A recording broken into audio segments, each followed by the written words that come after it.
Ngomongin pergantian tahun, mungkin kamu bisa menjadikan ini sebagai referensi menu malam tahun baru bareng keluarga.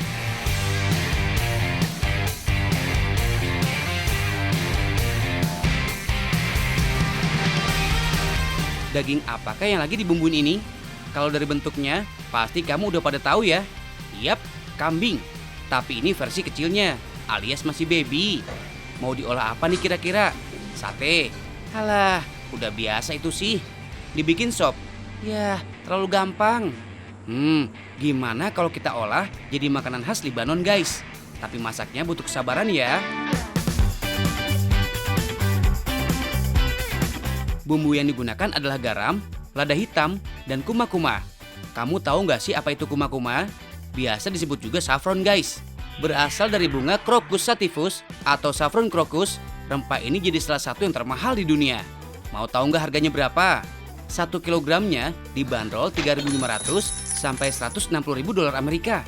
Kalau dirupiahin tuh jadi 52 juta sampai 2,3 miliar. Aji gile kan bumbu masak sampai semahal itu?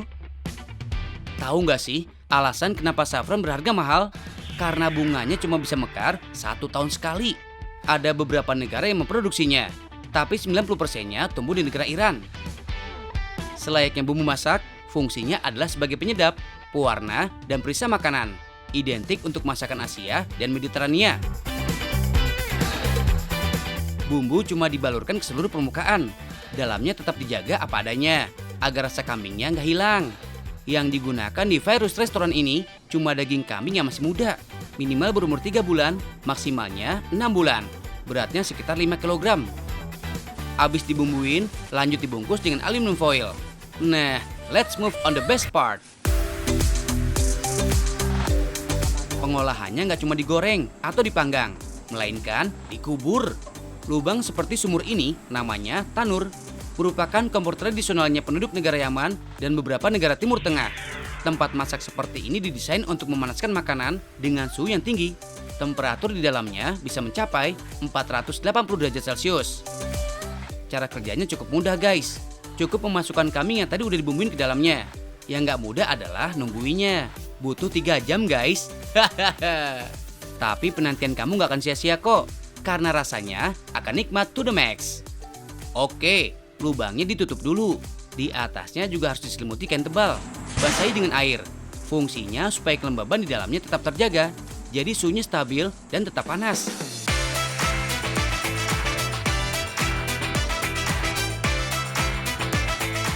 Nah, berhubung kita punya waktu 3 jam, lanjut bikin olahan yang lain yuk. Kamu pasti tahu kebab kan? Kudapan cepat saji ini populer banget di Indonesia. Kita bisa menemukannya di pinggir jalan. Nah, kalau biasanya dibungkus kulit tortilla, yang satu ini murni dagingnya aja. Tapi kalau kamu pesan ini, dijamin kekenyangan guys. Karena panjangnya mencapai 120 cm. Daging yang digunakan bisa domba, sapi, ayam, ikan, atau kerang. Nah, yang satu ini pakai kambing guys. Ciri khas kebab adalah dagingnya yang digiling dan dicampur bumbu. Biasanya yang digunakan adalah bumbu paprika, bawang bombay, dan daun parsley. Tempelkan semua daging cincang ke stik besi. Kenapa harus besi? Karena logam merupakan pengantar panas yang baik. Ini menguntungkan saat membakar kebab, biar matangnya sampai ke dalam guys. Jadi proses bakarnya cuma 15 menit aja. Kalau udah, waktunya diplating. Nah, ciri khasnya adalah nasi yang digunakan. Bukan sekedar nasi putih seperti biasanya, melainkan nasi kapsah. Timur Tengah memang terkenal dengan nasi yang variatif. Ada biryani, kebuli, mandi, dan kapsah. Masing-masing punya ciri khas. Kapsah yang mirip nasi goreng ini menggunakan tomat dan sedikit cabai. Jadi rasanya gurih tapi nggak pedas. Cocok banget dimakan dengan kambing sebagai lauknya.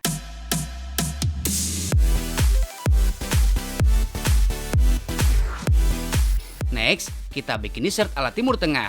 Namanya Ali. Cara buatnya sama dengan roti kering. Menggunakan adonan tepung yang kemudian dipotong menjadi bagian kecil. Setelah itu, masukkan ke dalam oven. Kalau udah jadi, bentuknya terlihat seperti lasanya. Tapi rasanya beda banget. Karena dicampur fresh milk, kismis, dan kacang almond. Ali menjadi salah satu hidangan yang wajib ada di sajian khas Timur Tengah. Eits, good news nih guys. Menu utamanya udah matang. kambing yang dikubur dalam lubang tadi itu loh. Let's see. Nah, ini dia, kambing Tanor ala Virus Restoran. Oh iya, kambing ini zero kolesterol ya guys. Karena saat proses masaknya tadi, semua lemak yang terkandung di dalamnya jadi luntur. Nggak ada lagi tuh takut kolesterolnya naik karena makan kambing. Langsung aja kuy, kita icip-icip. Hello. Hi. I'm waiting for you. Hi, Mr. Muhammad. Oh, How are look food you? ready for you. Wow, the food Everything already is ready. served. Thank you so Yes. much for waiting for me. Semua menu full set udah tersedia di meja. Kali ini agen Teges akan ditemani sama ownernya langsung dari Libanon, Pak Muhammad. Kalau lagi menyantap hidangan Timur Tengah, ada cara tersendiri guys. Nih diajarin Pak Muhammad.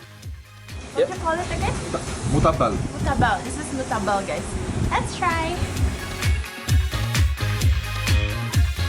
Sorry. Yeah. A little bit sorry. Different from this one. This is sorry. This is savory. Yeah.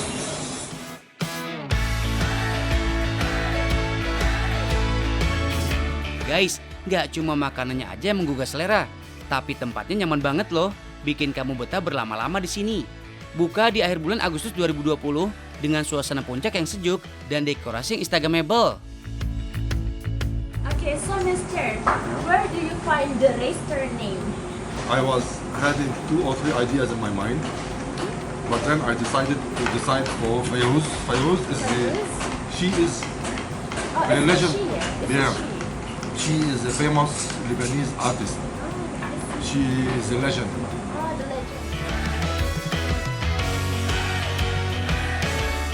Oh iya, seperti biasa guys, kalau judulnya makanan khas Timur Tengah, lebih afdol buat rame-rame ya, karena porsinya banyak, jadi lebih enak disantap bersama-sama.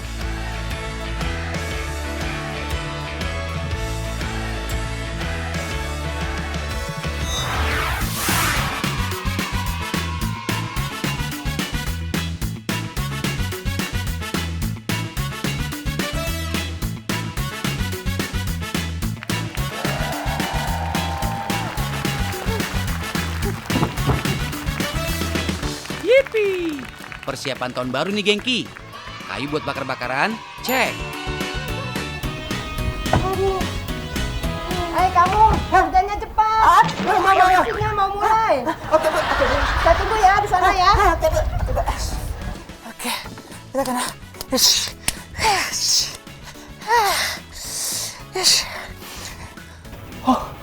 Hai guys, Genki sekarang kerja nih. Mau bantu Eno-san. Aku cari kayu karena nanti bikin tahu. Bikin tahu pakai kayu bakar. Oh, tahu nggak sih guys? Kenapa tahu cepat asam? Tahu nggak sih?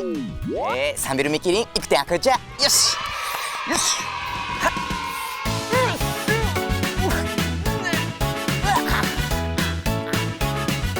Oh alah, ternyata kayunya untuk bikin tahu toh. Kirain persiapan barbekyuan bikin kambing guling. Hahaha.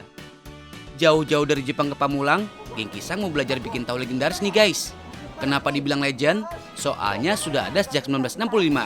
Dan sampai sekarang nih pabrik masih aktif produksi guys. Sampai ribuan tahu tiap harinya.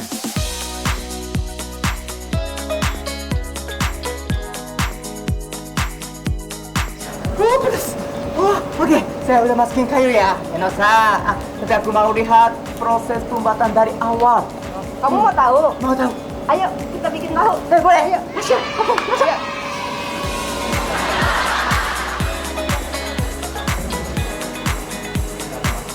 Bahan dasar tahu pasti udah nggak asing lagi kan? Yap, 100% terbuat pure dari kacang kedelai. Tahap pertama, dimulai dengan merendam dan mencuci bersih kedelai-kedelainya. Tahu nggak sih guys, menurut ahli arkeologi, kedelai masuk dalam jenis polong-polongan yang sudah dibudidayakan sejak 3.500 tahun yang lalu di Asia Timur. Namun, saat ini Amerika Serikat justru jadi penghasil kedelai utama di dunia. Nah, tapi nih ya, yang berhasil mengolahnya jadi segala jenis makanan adalah negara Tiongkok pemenangnya. Resep tahu ala Tiongkok pun menyebar ke seluruh penjuru Asia. Owner pabrik tahu Napotet sendiri adalah warga asli Tiongkok yang merantau ke Indonesia.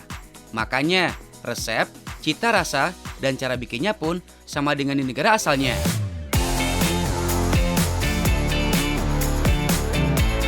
Kedelai yang sudah melalui proses pembersihan selanjutnya digiling guys. Dari mesin ini keluarlah tuh yang namanya sari-sari kedelai. Guys, di Jepang ada banyak makanan yang pakai kedelai. Contoh, tahu. Tahu juga orang Jepang suka makan tahu sama natto. Natto itu lengket yang bau.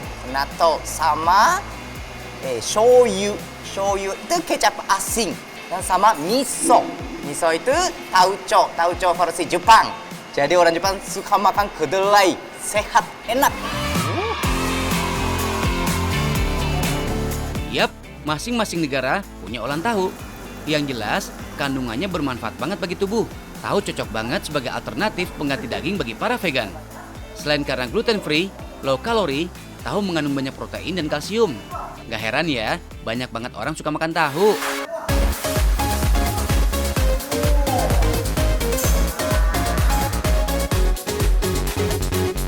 Setelah digiling, sari tahu dipanaskan di wadah besar. Proses ini membutuhkan waktu berjam-jam. Kayu yang tadi diambil Genki menjadi penyulut apinya. Prosesnya emang masih tradisional banget guys. Katanya sih lebih nikmat gitu kalau bikinnya seperti ini. Next, kalau udah panas mendidih, saring tahunya. Yang diambil adalah bagian tanpa ampas ya guys, agar hasil jadinya benar-benar lembut.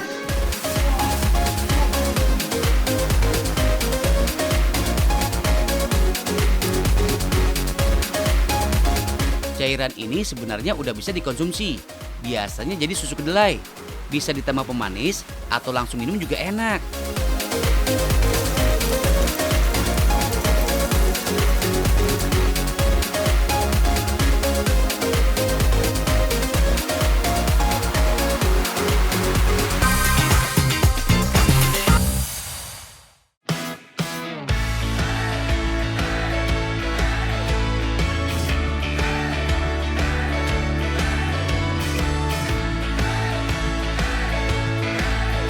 Guys, siapa nih yang udah lama nggak pulang kampung? Duh, ngomongin kampung halaman, pasti deh banyak story menarik ya di sana. Salah satu kota yang ngangenin banget, apalagi kalau bukan Venetia Van Java, alias Venesianya Pulau Jawa. The one and only Semarang. Yap, ibu kota Jawa Tengah ini emang bikin rindu ya guys. Apalagi kuliner-kulinernya.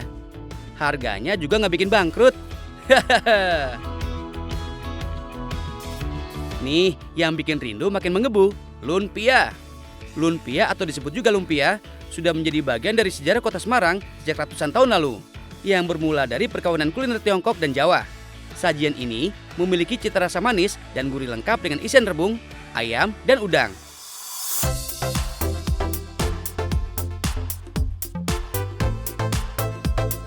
Dengan balutan kulit tipis berbahan dasar terigu. Penamaan lumpia berasal dari dialek Hokkien, yaitu lun atau lum yang berarti lunak dan pia yang artinya kue. Nah, pada awalnya lumpia tidak digoreng guys, makanya disebut kue yang lunak. Seiring berkembangnya zaman, modifikasi rasa lumpia kian beragam. Seperti di salah satu tempat ini. Setidaknya ada 6 varian lumpia, mulai dari rebung udang, telur, kepiting, dan lainnya. Dan yang paling baru tentunya yang muda-muda dong, yang bisa bikin stamina makin gereng. Ini dia, lumpia kambing muda. Hahaha, mantap ya. Cara baru menikmati daging kambing dengan kearifan lokal. Iya. Menggabungkan daging kambing muda jantan, rebung, serta sejumlah bumbu dan rempah, olahan lumpia ini cukup menarik perhatian guys. Cara bikin filling atau isian kambing ini juga nggak ribet kok. Ada daging kambing yang udah diolah jadi empuk kayak gini. Lalu rebung, telur, bawang goreng, bawang putih, rempah, dan gula. Tinggal ditumis-tumis deh. Panaskan minyak, tumis rempah hingga harum. Tambahkan bawang putih, aduk, lalu campurkan telur. Dalam sekali pengolahan, setidaknya menghasilkan 1000 gulung lumpia guys. Sedangkan untuk dagingnya sendiri, dibutuhkan kurang lebih 25 kg daging kambing muda jantan. Mantap ya. Dari jumlah aja udah kebayangkan gimana banyaknya permintaan pembeli setiap harinya. For your info guys, penggunaan kambing muda jantan bukan tanpa alasan. Tekstur kambing muda jantan lebih lembut dibandingkan kambing betina. Penyerapan rempah pun lebih maksimal ketika daging kambing muda jantan dimasak. Aduk terus hingga telur mengental ya guys.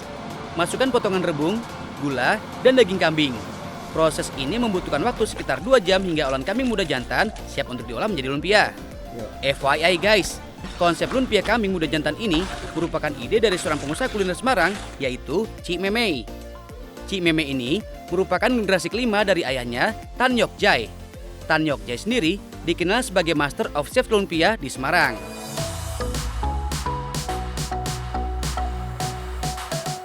Sama dengan proses lumpia pada umumnya, olahan kambing jantan muda yang udah ready, kemudian dibalut dengan kulit lumpia guys. Mau kering atau basah, sesuai selera ya. Satu buah olahan lumpia kambing muda jantan ini dibanderol mulai dari 13.000 sampai dengan 25.000 rupiah aja guys. Soal rasa, no tipu-tipu guys. Dijamin bikin meremelek. Kulit lumpia yang lembut dengan rasa filling kambing muda jantan dan potongan rebung, endes banget. Pokoknya nggak cukup satu, maunya sih nambah lagi dan lagi. Oh ya guys, untuk menikmati lumpia, biasanya disajikan dengan bumbu saus dan daun bawang. Khasiat daun bawang dipercaya bisa menghangatkan badan dan bisa mencegah masuk angin. Selain itu, sensasi rasa daun bawang membuat lumpia semakin endol. Duh, makin kangen deh sama kamu. Kampung halaman maksudnya. Iya, hahaha.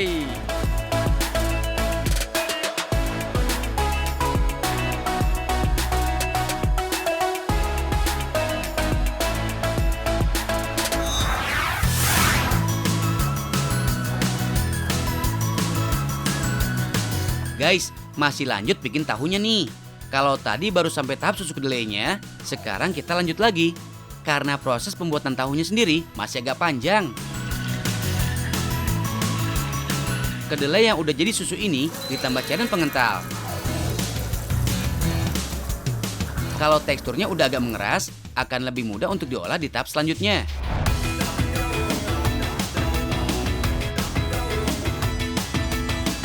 Yang selanjutnya ini gilirannya ibu-ibu. Yap, bagian pembungkusan dan pencetakan. Hai, tetsudai ka? Ga boleh desu. Boleh. Gimana caranya? Jadi tahu dibungkus membentuk persegi. Caranya cukup diikat dengan kain. Harus yang kencang. Kalau enggak, bisa ambiar. Hancur berkeping-keping, macam abis ditolak kebetan. Kalau disusun jadi satu gini, bentuknya mirip Japanese milk buns ya. Tapi ini belum jadi guys, masih harus dipres agar teksturnya lebih padat dan gak gampang terpisah.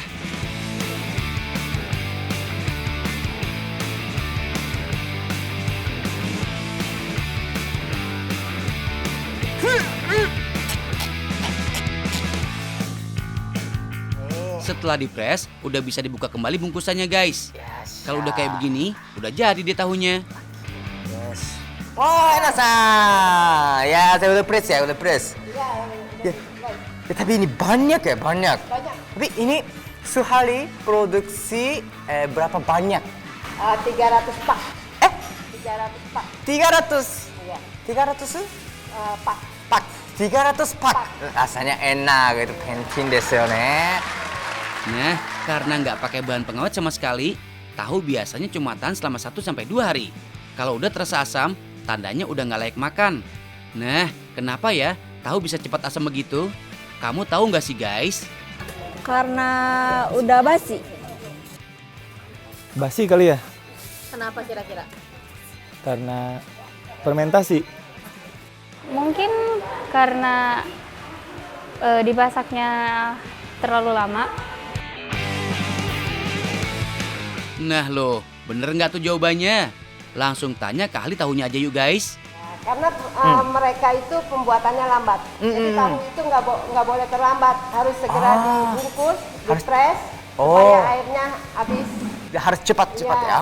Padat. Ya kalau ada rongga, itu yang bikin asam. Ya longgar jadi asam gitu Ya. ya. Oh. Jengki mau coba dengan rasa tahu yang di sini? Oh, mau. Ya, nih. Nah, udah tahu kan jawabannya? Aku boleh coba? Boleh. Hai. Silakan ambil aja. Hai. Iya. Gini. Oh.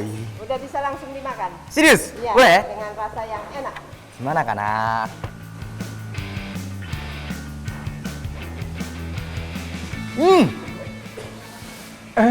Enak. Apa ini? Udah ada rasa ya? Rahasianya. Ini rahasia? Iya. Rahasia guys, ini nggak boleh. Tapi beneran enak. Biasanya tahu Jepang, kalau makan tahu aja, sebenarnya rasanya nggak ada tuh kak.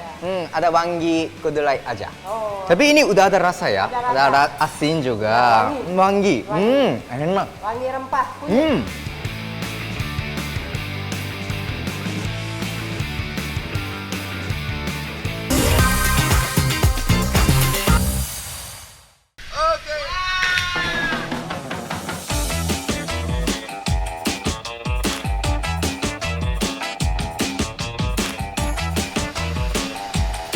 Guys, jangan ngaku jadi anak adventure kalau belum nyobain Hidden Paradise yang satu ini. Namanya Kolam Abadi, yang terletak di Desa Rumah Galuh, Langkat, Sumatera Utara. Kamu tahu nggak sih kenapa kolam ini disebut abadi? Sabar ya guys, ntar kita jelasin.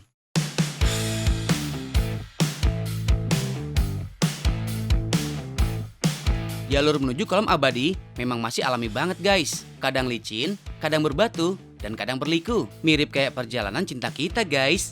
Hihihi. Makanya kudu hati-hati kalau melangkah. Jangan sampai kepleset, tersandung, apalagi jatuh. Guys, airnya ternyata jernih banget. Nggak sia-sia perjuangan kita tadi.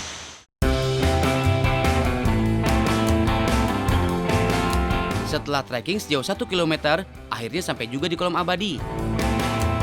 Spot ini populer dengan sebutan kolam abadi sejak 2010 silam guys. Alasannya sih nggak jauh-jauh dari kondisi air yang jernih dan tenang setiap saat. Dan kondisi ini nggak pernah berubah dari zaman dulu. Oh iya, usut punya usut, kolam abadi ini merupakan bagian dari aliran sungai Lauberte. Warga setempat meyakini sebuah mitos kalau dulunya kolam abadi ini merupakan tempat pemandian Raja Desa Rumah Galuh. Bahkan sebelum resmi jadi spot wisata alam, aliran kolam abadi ini pernah digunakan untuk aktivitas mandi dan mencuci.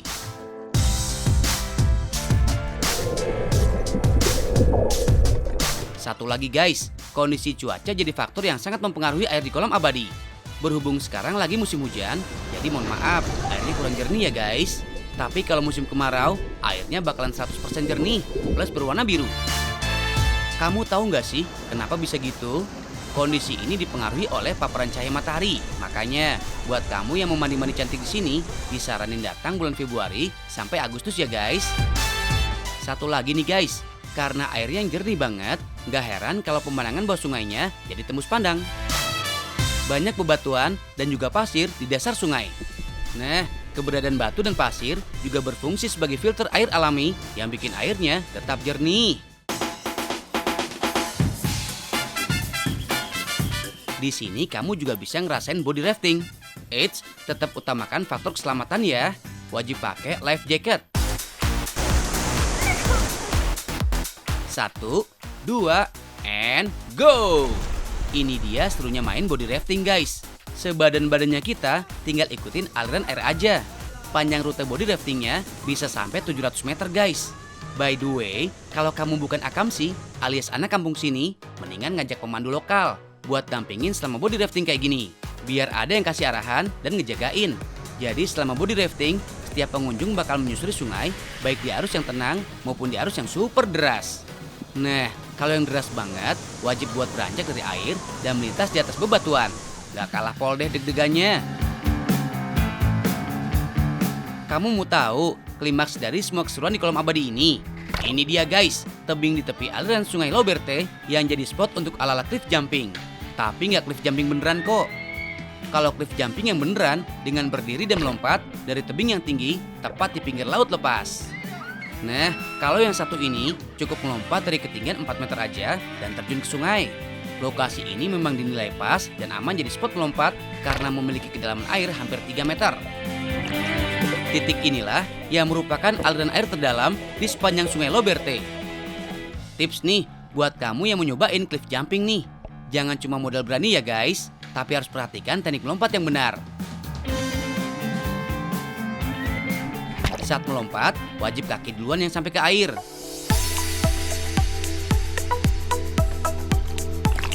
Kalau mau lanjut rafting lagi, silakan aja guys. Kolam abadi emang paling pas nyari kesenangan abadi. Tapi kalau udah ketemu air terjun, itu tandanya cukup sekian dan terima kasih. Sesuai kata Ariel Noah ya guys, tak ada yang abadi.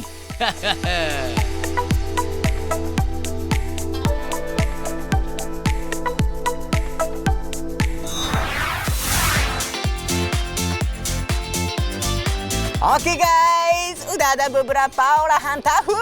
Yata, akhirnya bisa makan. Gimana apa bedanya? Itadakimasu ne.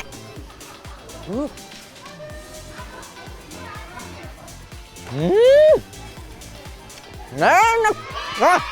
Lebih enak deh, lebih enak. Karena teksturnya lebih apa ya? Kulitnya kayak Garing. crispy. Oh, garing. Umai. Di Jepang kalau makan tahu pakai shoyu, kecap asin. Tapi Indonesia pakai kecap manis des. Itu beda. Pasti cocok des. Oh my god des.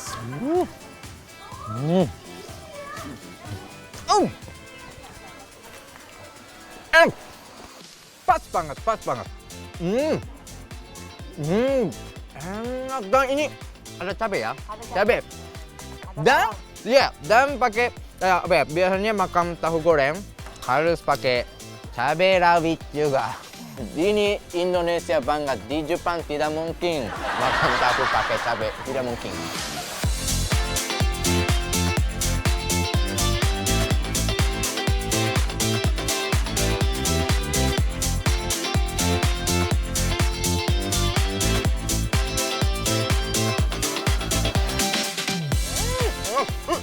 Dan Sang, kalau butuh karyawan, panggil aku aja. Karena aku udah bisa bikin tahu, ya kan? Jadi aku bisa bantu. No, tapi gajinya bayar pakai tahu aja. Oke. Iya, aku mau. Kalau makan tahu mau, udah. Enak, terima kasih ya. Oke, jadi teman-teman nonton terus, tahu nggak sih? Makin tahu, makin banyak ilmu. Dan jangan lupa 3M. Memakai masker, mencuci tangan, menjaga jarak. Oke, dadah! Makan. Ayo.